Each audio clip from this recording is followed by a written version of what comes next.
자, 인사합니다. 안녕하세요. 예. 얼마나 고생이 많으십니까? 그래.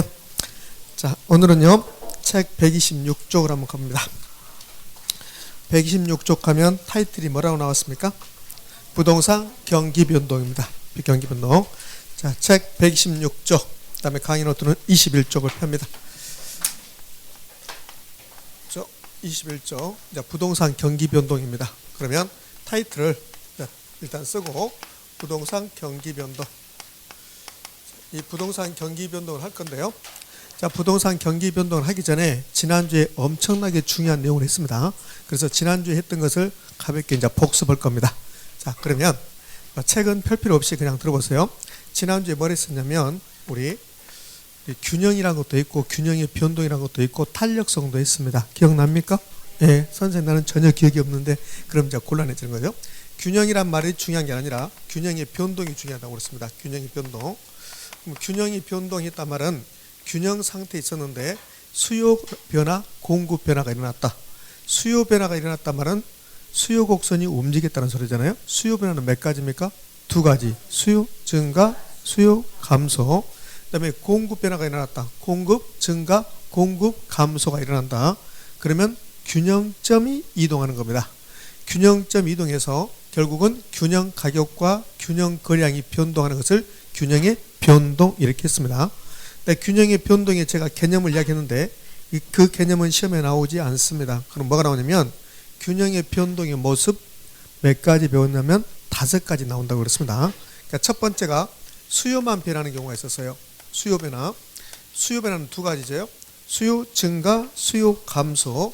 그러면 수요 변화가 일어나면 그러면 가격과 거래량이 변동하잖아요. 그럼 수요 변화가 일어났습니다. 수요 증가, 수요 감소했으면 가격과 거래량이 변동한다. 수요 증가, 가격 상승, 거래량 증가. 수요 감소, 가격 하락, 거래량 감소. 자, 그다음에 두 번째는 공급 변화가 있었습니다. 공급 변화는 몇 가지가 있냐면 두 가지죠. 공급 증가, 공급 감소 이렇게. 그러면 공급이 증가했습니다. 거래량만.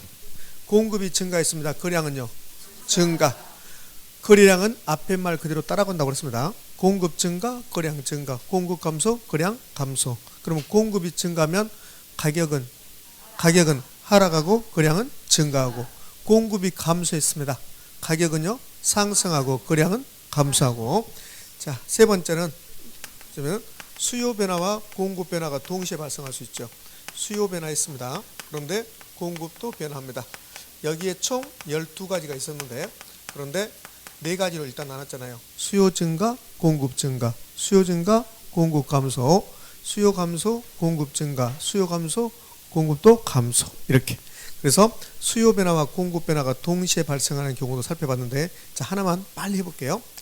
자, 가장 많이 나오는 게 수요 증가와 공급 감소가 동시에 발생하는 경우, 이게 가장 시험에 잘 나옵니다. 자, 그러면 수요 증가와 공급 감소가 동시에 발생했다. 자, 밑에 수요 증가하면 일어나는 일, 공급 감소하면 일어나는 일 밑에 쓰라고 그랬잖아요. 그럼 써봐요. 수요 증가했습니다. 가격은요? 상승, 거래량은요? 증가. 자, 이번에는 공급이 감소했답니다. 가격은 상승, 거래량은 감소. 선생님 나는 지난주에 엄청 집중했는데 아무것도 모르겠다. 자, 그럴 수 있잖아요. 듣고 잊어버리고 그러거든요. 자, 그러면 이게 따로따로 발생하는 게 아니라 동시에 발생했다 하잖아요. 그럼 겹쳐줘야 되지. 그럼 가격만 봐요. 가격은 두 개 다 상승이잖아요. 가격은 상승. 자, 거래량은 하나는 증가, 하나는 감소잖아요. 그러니까 거래량은 그 변화를 알 수 없다. 불분명하다 이렇게 했습니다. 그래서 이런 말 했잖아요. 수요 변화와 공급 변화가 동시에 발생하면 가격, 거래량 둘 중 하나가 알 수 없다가 된다는 거. 그렇죠? 자, 그러면 수요 증가하고 공급 감소가 일어났다. 이렇게 나오면 답은 이렇게 하는 겁니다. 근데 여기에 몇 가지가 숨어 있습니까? 3가지가 숨어 있습니다. 너무 잘하는 것 같아. 큰일 났네 이거. 자, 수요 증가와 공급 감소에는 3가지가 숨어 있다. 수요 증가하고 공급이 감소하는데 이제 크기 관계를 주는 거야. 크기 관계. 여기는 크기 관계를 안 줬잖아요. 자, 크기 관계를 주는 겁니다. 수요 증가가 더 크다. 크기 관계를 주면 더 쉬워져요. 큰 쪽이 답이라고 그랬잖아요. 그럼 수요 증가가 답입니다. 자, 두 번째. 수요 증가하고 공급은 감소했는데 같다고 나왔다. 이렇게 같다고 나오면 가격, 거래량 둘 중에 하나가 뭐다? 불변, 일정이다. 일정. 근데 수요 증가와 공급 감소는 언제나 가격은 상승입니다. 그럼 이게 같다고 하면 뭐가 일정입니까? 거량이 일정, 거량이 불변이 되는 거다. 자, 3번. 수요 증가하고 공급 감소인데 공급 감소가 더 크게 일어났다. 그럼 뭐가 답이다? 공급 감소가 답이 된다. 이렇게. 자, 이렇게 했습니다. 나머지 것은 여러분 해보시면 될 것 같고요. 자, 네 번째가 뭐였습니까? 글자, 네 글자. 탄, 가, 비, 거. 그랬습니다. 그래서 완전 탄력적이란 말 나오면 볼 것도 없이 뭐가 불변이다? 가격 불변이다. 그 다음에 완전 비탄력적이란 말 나옵니다. 완전 비탄력적이다. 완전 비탄력적이란 말의 의미는 수량 변화가 없다. 그 소리예요. 저는 맥주 가격이 한 병에 1,000원을 하든 맥주 가격이 한 병에 2만원을 하든 5만원을 하든 언제나 맥주 수요량이 30병입니다. 그럼 저의 맥주 수요의 가격 탄력성은 몇입니까? 0. 완전 비탄력적. 저의 맥주 거량이 변화가 있어요, 없어요? 없잖아요. 언제나 30병이잖아요. 선생님, 맥주 거래가 30병 이루어지잖아요. 그래서 30병 이루어지는데 변화가 없잖아요. 변화가. 이렇게 변화 없는 경우를 완전 비탄력적이라고 그래. 그래서 완전 비탄력적일 때는 뭐가 불변입니까? 거량이 불변. 자, 오해에서 거래량이 0이다 그러면 안 됩니다. 거래량이 0이 아니라 거래량이 변화가 없다. 그래서 거래량이 불변 이렇게 바뀌는 겁니다. 이렇게. 자, 그다음에 다섯 번째는 뭐 했습니까?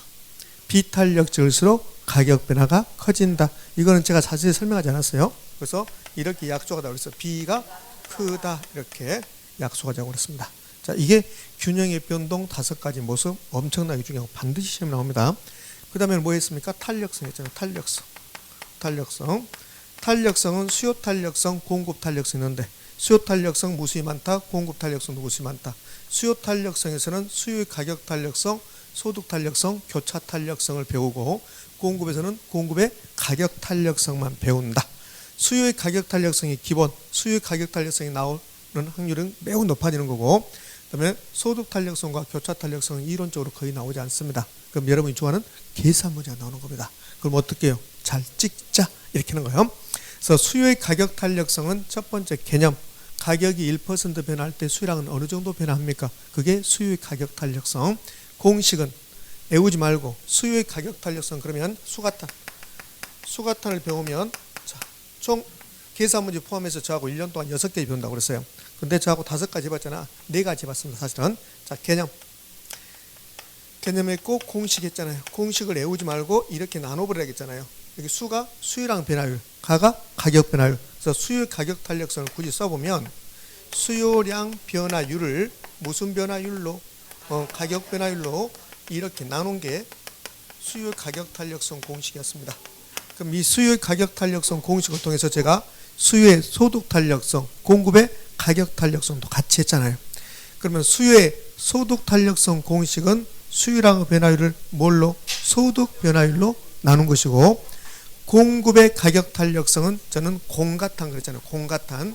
자, 그러면 공가탄은 공급의 가격 탄력성인데 공식은 외우지 말고 이렇게 나누는 것이다.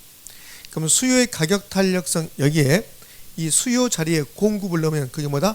공급의 가격 탄력성이 되는 것이다. 의미 됐습니까? 예, 그러네. 자, 세 번째는 뭘 배웠던가요? 세 번째는 수요의 가격 탄력성 크기와 수요 곡선의 형태를 배웠습니다. 수요의 가격 탄력성은 0부터 무한대 사이까지 갔는데 학자들은 몇 개로 나누고 5개로 나누고 이름을 각각 달리 붙였습니다. 기준이 1이면 단위 탄력적, 1보다 크면 탄력적, 1보다 작으면 비탄력적. 탄력성을 계산했는데 1.7 나왔습니다. 1.7. 탄력적, 비탄력적. 탄력성이 무한대가 나왔습니다. 그러면 완전 탄력적. 탄력성 0.7 나왔습니다. 0.7 비탄력적. 0 완전 비탄력적. 그랬습니다. 그래서요, 이제 탄력성을 5개로 나누고 이름까지 붙였습니다. 자, 이름 붙이고 나서 이제 탄력적인 경우와 비탄력적인 경우, 그 다음에 단위 탄력적인 경우는 수요량의 변화율과 가격 변화율이 달라진다 했잖아요. 그러면 단위 탄력적이다. 탄력성 1이면 가격 변화율과 수요량 변화율이 같다 다르다? 같다. 탄력적이란 말은 수요량 변화율이 크다는 소리입니까? 가격 변화율이 크다. 수요량 변화율이 크다. 비탄력적이면 무슨 변화율이 크다?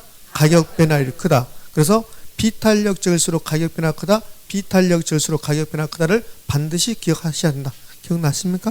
자, 그렇겠습니다. 그다음에는요. 완전 비탄력적이면 수요 곡선은 무슨 선? 수직선. 완전 비탄력적이면 수평선. 단위 탄력적이면 직각삼곡선. 그다음에 탄력적인 경우하고 비탄력적인 경우 비교하면 어디가 완만? 탄력적일 때 완만. 탄완, 탄완, 탄완. 그렇습니다. 이해됐죠? 자, 그다음에는요. 네 번째가 수요의 가격 탄력성 결정률이라고 그랬어요. 혹시 수요의 가격 탄력성 결정률 여러 가지 이야기했는데 그 중에서 가장 중요한 것은 세 가지. 세, 대, 주는 탄력적. 세는 뭡니까? 세분할수록. 대는요. 대체제가 많을수록. 주는요. 주거형이 탄력적이다. 이렇게 했습니다. 자, 그다음에 용도가 다양하고 용도 전환이 용이할수록 탄력적. 수요든 공급이든 상관없이 개별 비탄력적, 시장은 탄력적. 단기 비탄력적, 장기 탄력적. 규제가 공법상 규제가 완화되면 탄력적, 강화되면 비탄력적. 되셨죠? 그럼 이제 탄력성까지 다 끝났습니다. 사실은 다섯 번째가 수요의 가격 탄력성과 기업의 총수입의 관계인데 그것은 지금 할 필요 없다고 그랬습니다. 자, 지난주에 이런 내용 이제 공부했습니다. 자, 그럼 복습 끝났습니다. 선생님 지난주에 들었는데 지금 들으니까 아무것도 모르겠다. 그렇죠. 그럴 수 있습니다. 무엇 때문에 그렇습니까? 공법 때문에 그렇습니다. 공법 때문에. 자, 공법만 없으면 다 할 수 있는데 공법 때문에 그런단 말이에요. 어렵게 목요일 날 제가 개론 내용을 여러분 머리에 살짝 입혀놨는데 공법 선생님 와서 말도 안 되는 이야기를 해가지고 개론 지식을 다 없애버린 거죠. 맞잖아요. 무슨 공법이 논리가 있는 거 아니잖아요. 공법이 논리가 있는 게 아니라 뭐 자연환경 보존지역이면 건폐율 20% 이러면 끝나잖아요. 그러잖아요. 그치? 법에 있는 대로 그냥 암기사항이잖아요.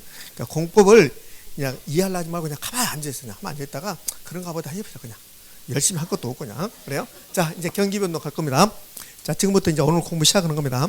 자, 그러면 우리가 경기변동의 뜻부터 알고 가야 되는데 우리 경기변동 이거는 경기가 변동한다. 경기가 좋았다 나빴다 한다 이런 뜻이거든요. 근데 우리 말 많이 하거든요. 요즘 경기가 너무 나빠. 요즘 경기가 너무 좋아 이러잖아요.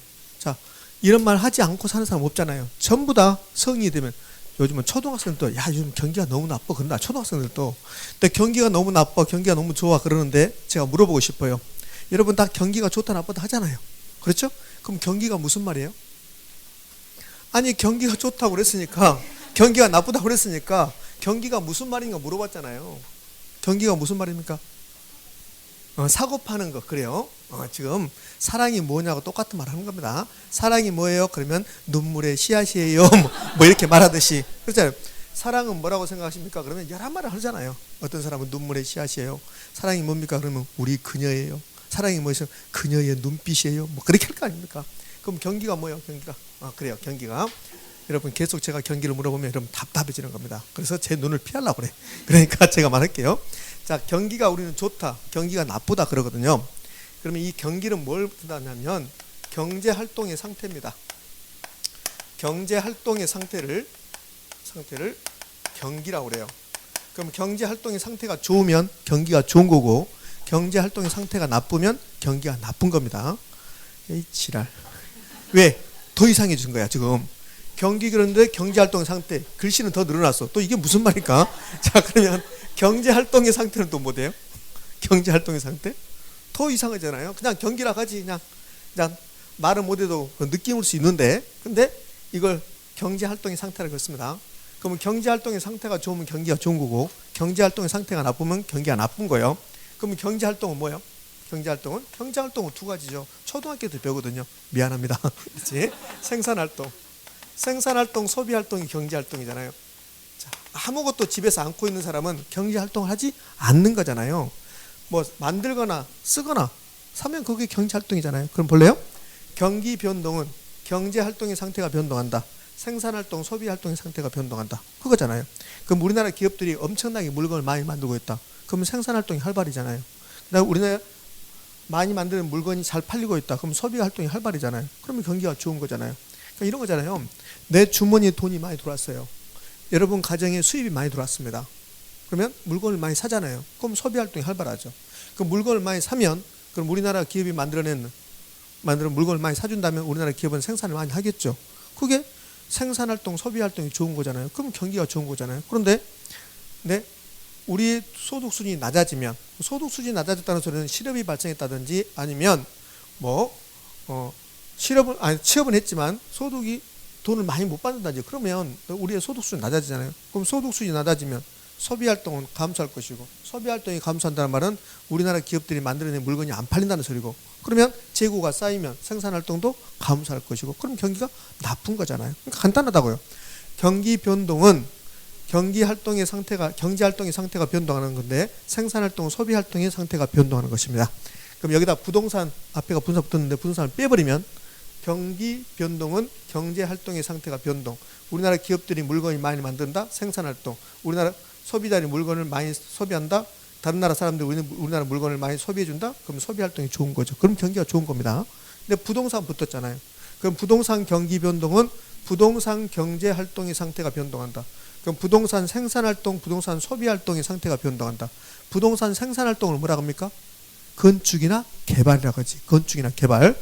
우리 인천을 아무리 돌아다녀도 건축활동이 없습니다. 부동산 개발활동이 없습니다. 그럼 경기가 나쁜 거잖아요. 중개업소를 아무리 다녀도 지금 중개업소는 거래가 이루어지지 않고 있습니다. 그럼 소비가 없는 거잖아요. 그럼 경기가 나쁜 거잖아요. 의미되셨죠? 그럼 이제 얼추 될 겁니다. 그러면 생산활동은 결국은 부동산에서는 건축이고 개발이 되는 겁니다. 소비는요, 거래가 되는 거죠. 거래. 생산, 공급, 소비가 뭡니까? 수요. 그러면 경기 변동은 수요 공급의 상태가 변동하는 것을 경기 변동이라고 한다. 됐습니까? 자, 큰 틀에서 봤습니다. 자, 그러면 저하고 1년 동안 경기 변동은 5가지를 배워요. 자, 첫 번째가 개념입니다. 개념 시험에 2번 등장했습니다. 부동산 경기 변동, 그러면 토지 경기도 있고 주택 경기도 있을 겁니다. 그 다음에 상업용 부동산 경기도 있고 공업용 부동산 경기도 있을 거예요. 근데 일반적으로 부동산 경기 변동 그러면 주거용 부동산. 주거용 부동산이 뭡니까? 주택. 주거용 부동산의 건축 경기를 말해요.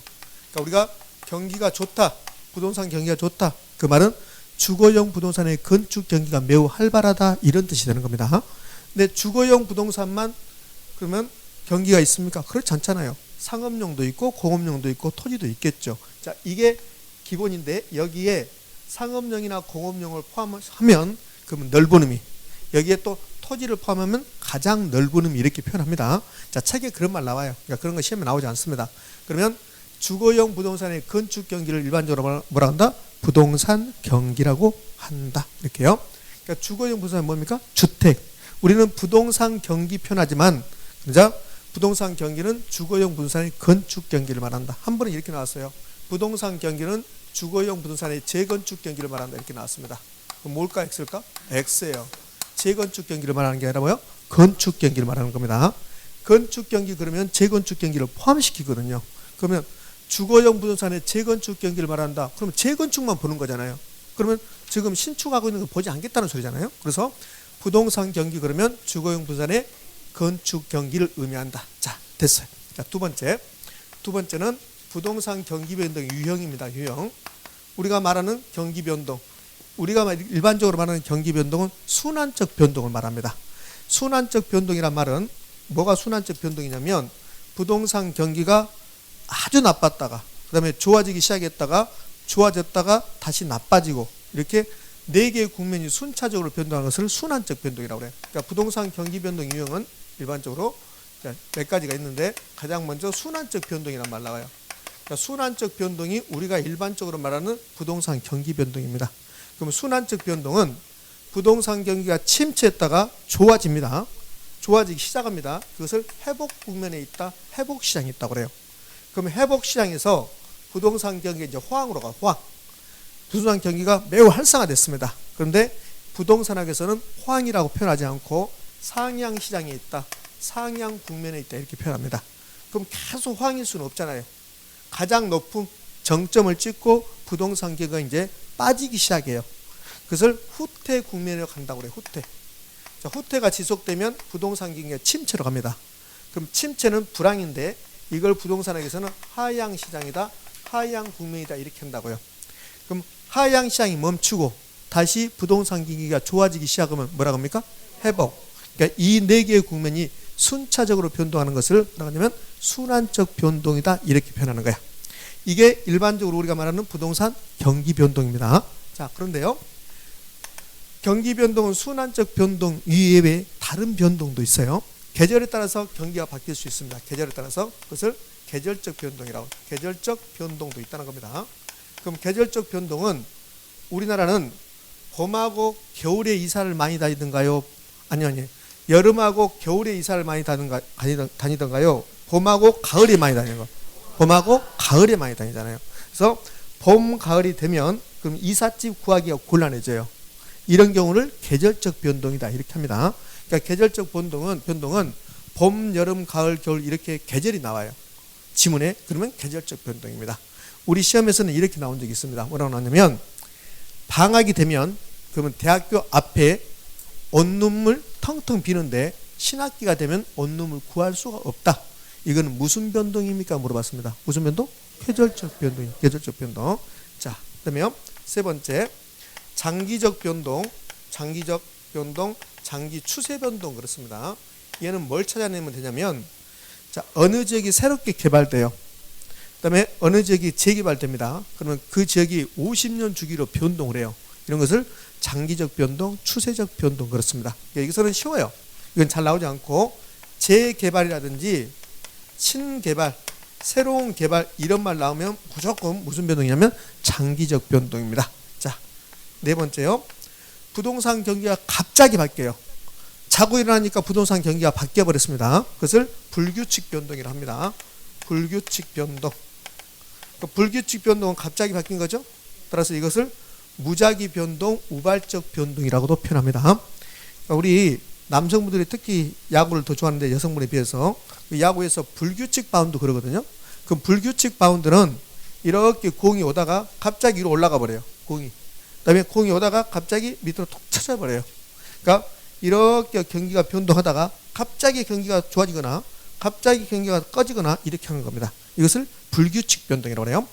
여러분들 중국에 여러 가지 성이 있잖아요. 중국에는 성이 엄청나게 많잖아요. 우리는 도가 있듯이 중국은 성이 있잖아요. 그래서 뭐 길림성, 하얼빈 성인가요? 뭐 이런 것도 있잖아요. 그래서 뭐가 나오냐면 쓰촨성 나오죠. 많이 들어보셨죠? 그럼 쓰촨성 그러면 뭐가 생각나요? 지진이요. 거의 쓰촨성 나오면 지진이라고요. 지금 중국이 가장 지금 TV에 뉴스에 많이 나오잖아요. 뭐 우한이 어딘지 모르지만 우한에 가면 큰일 나겠대.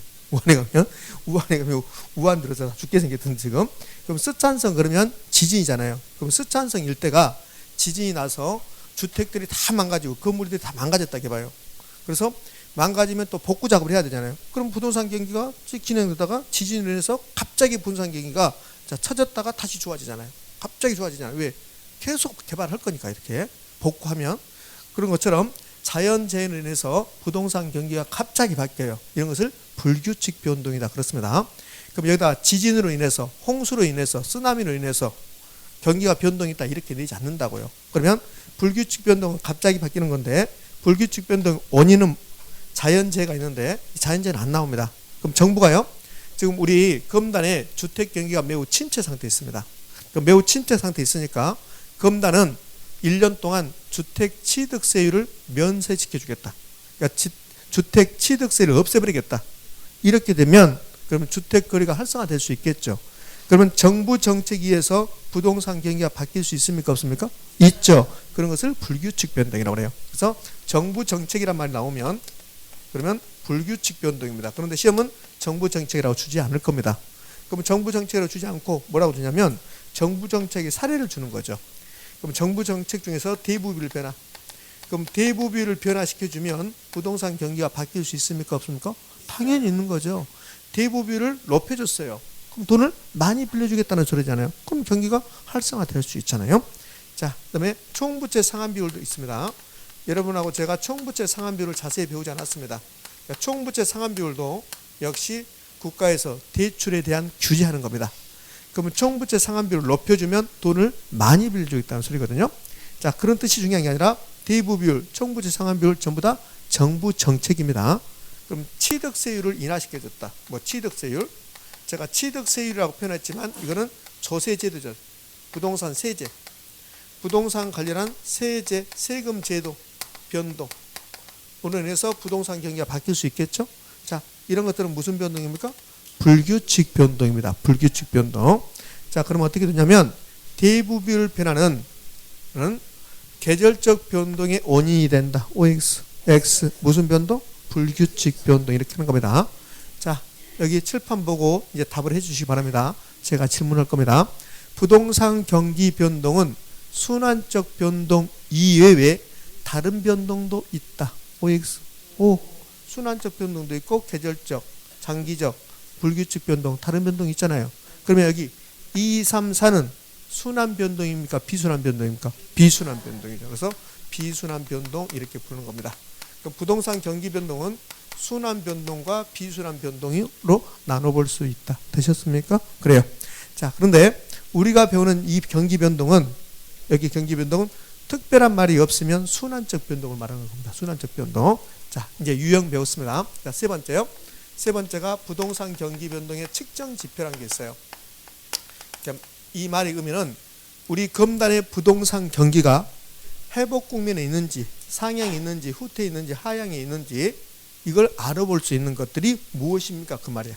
지금 우리 검단의 부동산 경기가 나쁘다 하는데 그러면 과연 어떤 상태에 있는가를 알아보기 위해서 무엇을 보면 검단의 부동산 경기를 알아볼 수 있습니까? 그거라고요. 그걸 측정 지표라고 그래요. 다시요. 측정 지표는 어떤 것들을 보면 부동산 경기를 가늠해 볼 수 있습니까? 그게 측정 지표입니다. 자, 그러면 부동산 경기가 좋으려면 최소한 두 가지가 좋아야 됩니다. 이게 볼래요? 부동산 생산활동과 소비활동이 활성화되면 그럼 부동산 경기가 좋은 거잖아요.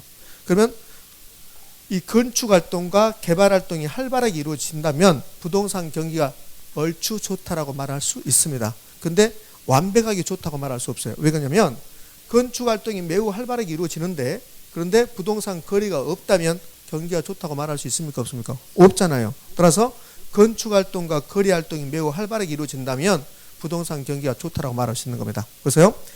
검단의 부동산 경기를 알아보기 위해서는 검단 일대로 와서 건축활동을 보는 겁니다. 그 다음에 중개업소 가서 거래활동을 보는 거야. 근데 건축 엄청나게 일어나고 거래가 엄청나게 일어나고 있다. 검단의 부동산 경기는 좋구나. 그러면 건축량, 거래량은 부동산 경기를 측정할 수 있는 지표이다. OX. 그거야. 그게 측정 지표입니다. 그럼 측정 지표는 공급 측면도 봐야 되고 수요 측면도 봐야 돼요.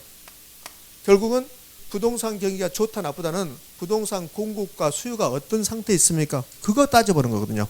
그래서 공급 측면과 수요 측면 보는데 공급과 수요가 나오면 덩달아서 뭐가 따라 나와야 돼? 가격 나와야죠. 가격.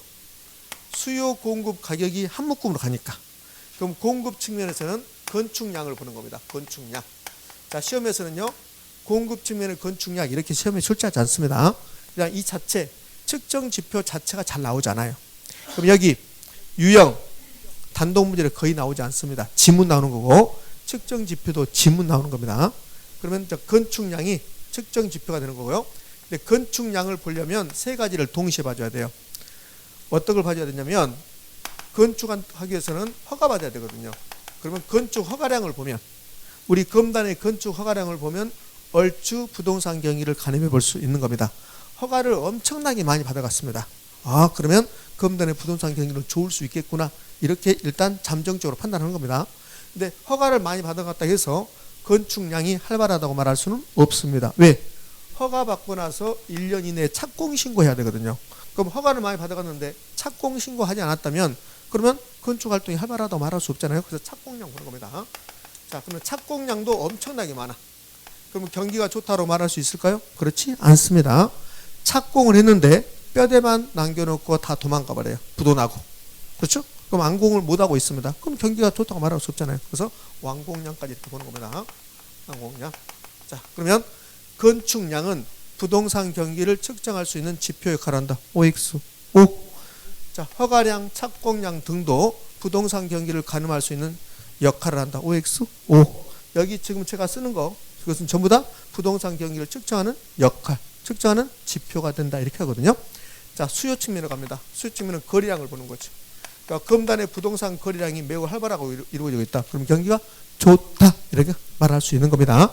자, 그런데 거래량을 보기 위해서 뭘 봐야 되냐면 등기 실적을 보면 돼요.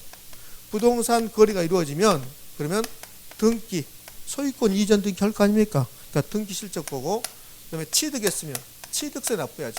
취득세 납부 실적 이런 것들을 보면 부동산 경기를 얼추 가늠해 볼 수 있습니다. 그럼 마찬가지로 등기 실적이라든지 취득세 납부 실적 등은 부동산 경기를 가늠할 수 있는 지표 역할을 한다. OX, O. 자, 그다음에 가격 변동입니다. 가격 변동. 가격 변동도 부동산 경기를 가늠할 수 있는 역할을 한 겁니다. 일반적으로 부동산 경기가 회복 시장이 있다. 회복이 아니라 상향 국면에 있다. 호황이다. 부동산 경기가 호황이다. 그러면 상향 국면에 있다. 라고 한다면 그러면 가격은 높아지는 겁니까? 낮아지는 겁니까? 높아지는 거죠. 높아지는 겁니다. 자, 그런데 우리 시험에서 한 3번 정도 나왔던 거요. 자, 반대로 부동산 가격이 상승하는 게 부동산 경기가 호황이라고 말하는 것은 타당성이 없습니다. 이렇게. 그러니까 가격이 높아졌다고 해서 부동산 경기가 호황이라고 말할 수는 없는 겁니다. 왜 그러냐면 가격이 높아지는 이유는 여러 가지가 있습니다. 그 지역에 검단의 투기적 현상이 발생했습니다. 그래서 가격이 높아졌습니다. 그러니까 검단의 투기적 현상이 발생해서 가격이 높아졌다고 해서 검단의 부동산 경기가 좋다고 말할 수 있습니까? 없습니까? 없는 거죠. 그 다음에 건축 원자재 가격이 올라가요. 건축 원자재 가격이 올라가면 부동산 경기하고 상관없이 부동산 가격이 올라갈 수 있잖아요. 따라서 부동산 가격 상승은 여러 가지 이유로 발생하기 때문에 가격 상승 자체가 부동산 경기가 호황이라고 말하는 것은 타당성이 있다 없다? 없다. 의미 되셨죠? 그래요? 자, 그러면 부동산 경기를 가늠할 수 있는 측정 지표는 수요 공급 가격이 나왔습니다. 자, 수요 공급 가격을 안죠. 시험에서는 건축량, 거래량, 가격 변동 이렇게 하거든요. 이 두 가지가 주요 지표가 되는 거예요. 이 두 가지가. 그러니까 건축량과 거래량이 부동산 경기를 측정하는 주요 지표가 되는 거고 가격 변동은 보조적인 역할을 한다. 이렇게요. 그러니까 가격 변동만 보는 부동산 경기를 가늠할 수 없으니까 그렇습니다. 자, 이게 이제 이 세 가지가 부동산 경기를 측정할 수 있는 지표가 되는데, 자, 기타 있어요. 기타는 이거 외에 다른 것들이죠. 공실 공가율도 그 지역에 어느 지역의 부동산 경기를 가늠할 수 있는 매우 중요한 역할을 하는 겁니다. 공실은 사무실이 비어 있는 거, 공가는 집이 비어 있는 거. 공가를 다른 말로 미분양 되셨죠? 그럼 검단에 공실률이 증가하고 있다. 공가율이 증가하고 있다. 그러면 경기는 나빠질 것이다. 반대로 검단의 공실률은 계속 감소하고 계속 공가율도 감소한다면 경기가 계속 활성화되고 있구나. 이걸 알아볼 수 있잖아요. 자, 그다음에요. 건축 활동을 활발하기 위해서는 뭐가 필요합니까? 택지가 필요하지. 택지. 그래서 택지 분양 실적 보는 거야. 작년 대비해서 검단의 택지 분양 실적을 봤더니 50%가 증가했다. 그럼 택지를 분양받아서 뭐 할 건데요? 농사 지을 거 아니잖아요. 그럼 건축하겠죠. 그럼 택지 분양 실적이 계속 증가한다면 경기가 좋아지겠구나. 얼추 알아볼 수 있다는 겁니다. 그러면 이거 대에 부동산 경기를 측정할 수 있는 지표는 무수히 많겠죠. 근데 이 정도만 이제 기억하시면 돼요. 자, 이게 기본이고, 자, 책 보면, 책 볼 필요 없는데 책 보면 이걸 뭐 복잡하게 나눠놔요. 그것은 필요 없습니다. 자, 이 정도가. 그럼 2번하고 3번이 부동산 경기 변동에서 이제 약간 중요성이 있는데 최근에는 단독 문제를 거의 내지 않습니다. 그러면 어떻게 해요? 지문돼요. 지문. 그러니까 이 측정 지표에서 가장 지문이 잘 나오는 게요. 건축량, 거래량은 부동산 경기를 측정할 수 있는 역할을 한다. 부동산 경기를 확인할 수 있는 자료가 된다. 됐습니까? 그 정도입니다. 자, 이제요. 부동산 경기 변동은 5가지를 배운다고 그랬습니다. 자, 이제 2개 남았습니다. 이 두 가지가 우리 시험에 구축으로 나온다고 생각하시면 되고, 여러분 시험에서도 지금부터는 이 두 가지가 시험에 나올 확률이 매우 높아요. 작년에 부동산 경기 변동은 출제하지 않았거든요. 그럼 올해는 출제할 확률이 매우 높아졌습니다. 자, 4번째. 순환 국면별 특징이라는 게 있습니다. 순환 국면별 특징. 제가 부동산학에서는 이 특자 나오면 엄청나게 시험에 잘 나온다 했잖아요. 그러니까 특자 나왔습니다. 그럼 순환 국면별 특징도 시험에서 이 경기 변동에서 2번째로 잘 나오는 부분이야. 2번째로. 그럼 순환 국면은 어디 있습니까? 순환 국면은 여기 있네요. 회복, 상향, 후퇴, 하향이 순환 국면이라고요.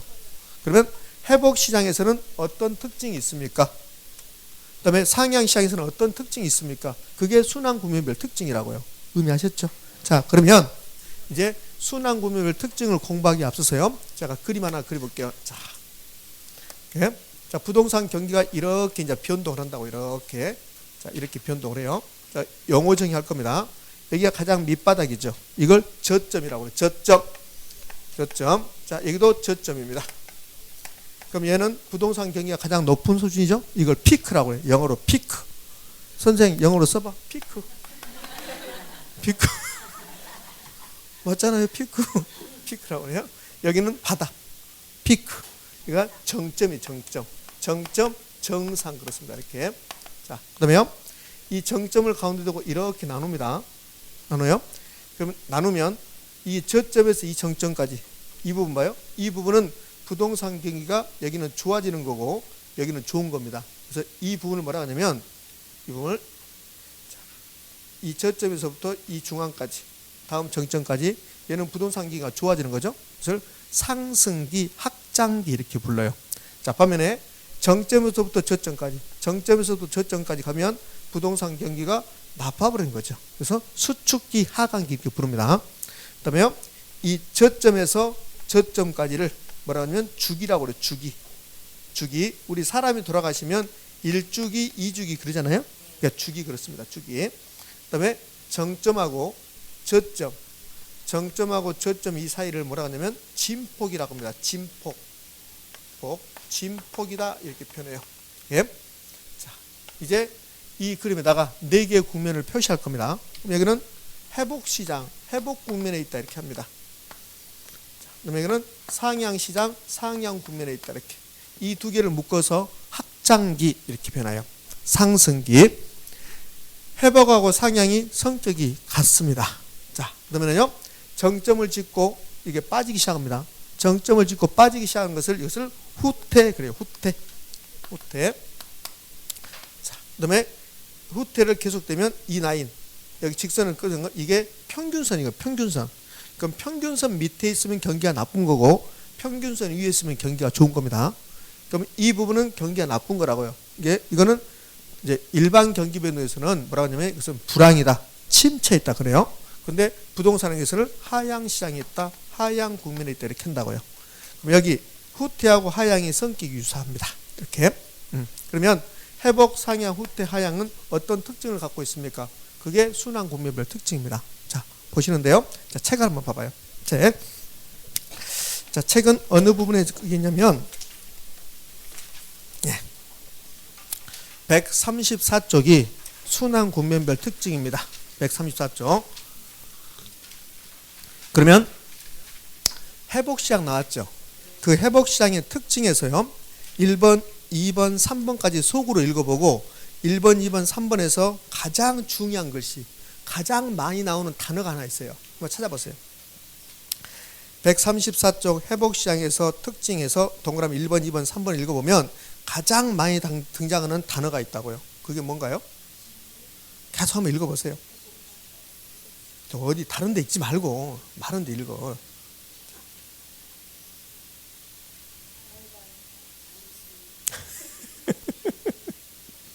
자, 저하고 한번 읽어볼까요? 134쪽에 거기 회복시장의 양가로 2번 특징, 개별적, 지역적으로 회복이 시작되며 부동산 가격 하락이 중단되고 부동산 가격 상승이 시작되며 거래가 활발하게 시작되며 됐죠? 자, 2번에도 봐봐요. 2번에도 금리가 하락하기 시작. 3번도요. 마지막에 시작. 제가 시작을 찾아내라는 겁니다. 시작. 자, 그러면 칠판 옵니다. 그러면 회복시장의 특징은요. 시작입니다. 시작. 회복시장의 특징은 시작이라고요. 시작. 그럼 이 회복시장에서는 뭐만 하시면 되냐면 뭐뭐가 시작한다. 이게 이제 가장 중요한 말이 되는 거예요. 회복시장은 봐요. 회복시장은 부동산 경기가 침체가 끝나고 이제 부동산 경기가 좋아지기 시작한다는 말이에요. 좋아지기 시작한다. 그러면 이 순환 국면별 특징은 어디하고 연결되어 있냐면 여기하고 연결돼요. 측정 지표하고. 그럼 이런 거잖아요. 회복시장에서는 어떤 특징이 있습니까? 그럼 회복시장은 건축량이 어떻게 되는데 증가하기 시작, 허가량도 증가하기 시작, 거래량은 증가하기 시작, 가격은 상승하기 시작, 공실공간은 감소하기 시작. 되셨죠? 그거예요. 그거. 자, 그러면 상향시장은 상향시장하기 전에 이 회복하고 정반대 국면은 어디 있습니까? 회복하고 정반대가 하향입니까? 상향하고 정반대가 하향이죠. 정신 차립시다. 이렇게. 그러니까 회복하고 후퇴가 정반대라고. 이게 정반대예요. 이게 정반대. 그럼 후퇴는 좋아졌다가 나빠지기 시작하는 거죠. 그럼 후퇴도 특징이 뭡니까? 뭐가? 시작. 이렇게 하는 거야. 이렇게. 그러면 회복은, 아니, 후퇴는 건축량 감소, 허가량 감소, 거래량 감소, 가격은 하락하기 시작, 공실공화는 증가하기 시작. 되셨죠? 자, 이제요. 그러니까 회복하고 후퇴는 시작이고, 자, 회복에서는 뭐가 올라가기 시작하면 돼요. 다만 공실공화는 감소하기 시작. 근데 반면에 후퇴는 감소하기 시작. 감소. 왜?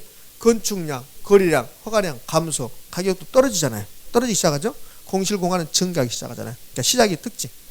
그럼 상향시장에서는 어떤 특징이 있습니까? 자, 특징하기 전에 상향시장의 정반대가 어디입니까?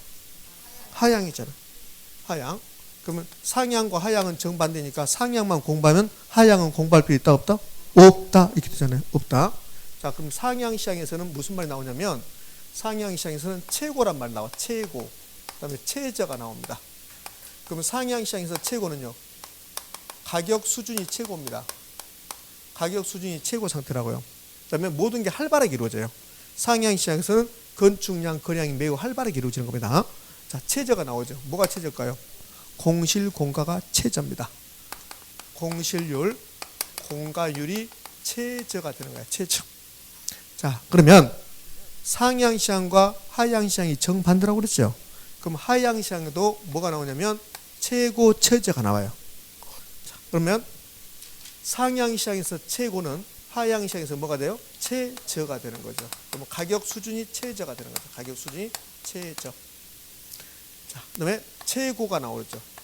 그럼 상향시장의 최고는요. 하향시장에서 최고는 공실 공가율이 최저가 되는 거야. 최고가 되는 거야. 최고. 그러니까 복잡하게 공부하면 안 돼요. 복잡하게 안 돼요. 공부하면 안 되고 순환 공배율 특징은 결국은 회복, 상향, 후퇴, 하향에 무슨 특징이 있습니까? 그건데 여기 측정 지표하고 연결시켜 버리면 된다. 그러면 회복하고 후퇴는 시작이고 그러면 상향하고 하향은 최고, 최저가 나오고. 되셨죠? 자, 고생하셨어요. 고생하셨는데 이제 지금까지 순환 공배 특징했는데 지금까지 한 것은 그렇게 빈번하게 나오지 않습니다. 그러면 지금부터 하는 게 자주 나온다고요? 자, 잘 봐요. 이제 여기 회복시장하고 상향시장은 같은 성격을 갖고 있기 때문에 회복시장 공부할 필요 없어요. 상향시장만 공부하면 됩니다. 그러면 상향시장, 상향 국면에서는 어떤 특징이 있습니까? 그러면 건축량은 매우 활발, 거래량도 매우 활발, 가격은 최고 수준, 공실공화는 최저 수준 이렇게 하시면 된다고요. 자, 그런데 이 상향시장에서 이제 뭘 물어보냐면 이런 거 물어봐요. 자, 두 가지를 여기서 같이 물어볼 건데요. 상향시장은 부동산 가격이 막 올라가는 거죠. 그럼 상향시장은 부동산 가격이 올라가면 매수자하고 매도자 중에서 잘 생각하세요. 매수자하고 매도자 중에서 어느 사람이 느긋해요? 매도자가 느긋하죠. 매수자는 하루라도 빨리 사야 돼요. 가격이 올라가기 전에 사야 되니까. 그러니까 매수자는 안 달랐는데 매도자가 느긋하다고요. 그러면 시장은 누가 주도합니까? 매도자가 시장을 주도해요. 그래서 매도자 중심 시장이다 이렇게 해요. 중심 시장이다.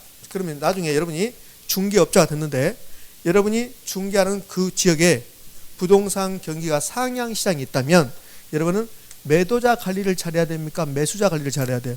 매도자 관리를 잘해야 되죠. 부동산 가격이 막 올라가는 상향 국면에 있습니다. 그 매수자가 연락 오면 바쁜 게 다음에 연락합시다 그래야 돼요. 매도자한테는 잘해줘야 돼요. 매수자가 아무리 사고 싶어도 상향 국면에서는 매도자가 안 판다면 거래가 안 이루어지잖아요. 그러니까 여러분들은 매도자 관리를 잘해야 되잖아요.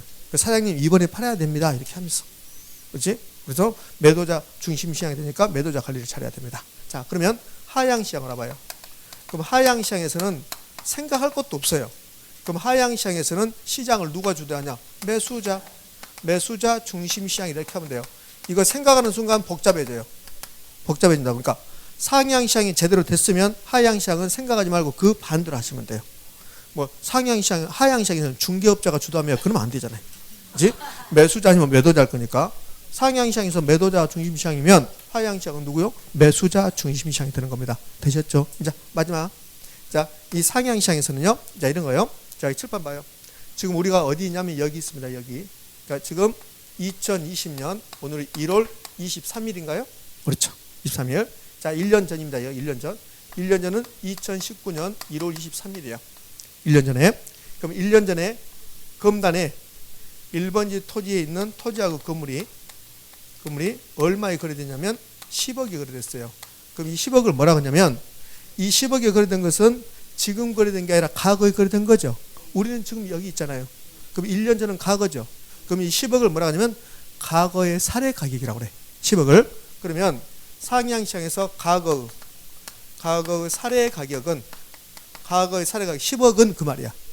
그럼 이걸 새로운 거래가 이루어진다면 검단의 1번지 토지인데 이 검단의 1번지 토지를 오늘 시점에서 새롭게 거래한다면 이 10억의 역할은 새로운 거래의 가장 위의 가격의 역할입니까? 가장 밑바닥 가격입니까? 밑바닥이잖아요. 봐요. 잘 봐봐요. 자, 1년 전에 10억이었어요. 근데 상향시장이면 부동산 가격이 막 올라가는 거잖아요.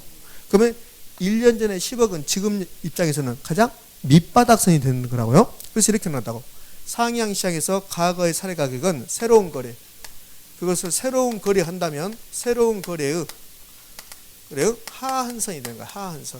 하한선. 하한 가격 역할을 한다. 이렇게 한다고요. 이렇게. 자, 그럼 이게 이해됐으면 그럼 여기 하향시장에서는 과거의 사례 가격은 새로운 거래 무슨 선이 될까? 상한선. 그래서 상한선이 된다. 이렇게 하죠. 이렇게. 자, 지금 하는 거. 이 지금 하는 게 우리 시험에서는 매우 잘 나와요. 그러니까 부동산 경기 변동에서 순환 구매의 특징 이것도 잘 나오는데 그 중에서 이게 잘 나온다고. 예. 그러면 상향 시장의 특징이 됐으면 하향 시장의 특징은 굳이 공부할 필요 있다 없다? 없다. 공부하는 순간 헷갈려 버리니까. 자, 그러면 이제 보자고요. 제가 세 글자 상향 시장의 상하고 하한선의 하하고 매도자하고 도를 묶어서 상하도로 기억하는 거야. 상하도로. 거기 강의 노트 보면 상하도 나왔죠? 상하도 그 말이야. 그럼 여기 하향 시장에서는 기억할 필요 없습니다. 그럼 볼래요? 하향 시장이 시험에 나오면 하향 시장에서는 하. 자, 여기서 써볼게요. 하향 시장이 하. 상의 반대가 하죠? 그러면 하의 반대는 뭐예요? 상. 도의 반대는 수. 이렇게. 되셨죠? 두 개 다 외우는 순간 헷갈립니다. 그래서 뭐만 외운다? 상하도만. 시험은 상하도가 잘 나오니까. 되셨습니까? 자, 이제 부동산 순환 구매별 특징이 부동산 경기 변동 순환 구매별 특징이 끝났습니다. 자, 시간이 좀 오바됐는데요. 이 다음에 할 수 없으니까 이제 여기서 마지막으로 부동산 경기 변동의 특징이라는 게 있습니다. 부동산 경기 변동의 특징. 그럼 이제 부동산 경기 변동의 특징이 부동산 경기 변동에서는 가장 잘 나오는 겁니다. 자, 다섯 번째. 부동산 경기 변동의 특징. 이게 부동산 경기 변동에서는 가장 시험에 잘 나오는 파트입니다. 자, 지금 50분 됐으니까 이거 하면 시간이 흘러가니까 여러분이 눈빛이 안 좋아져. 나 쉬었다 할까요? 그냥. 이거는 10분 쉬었다 합니다.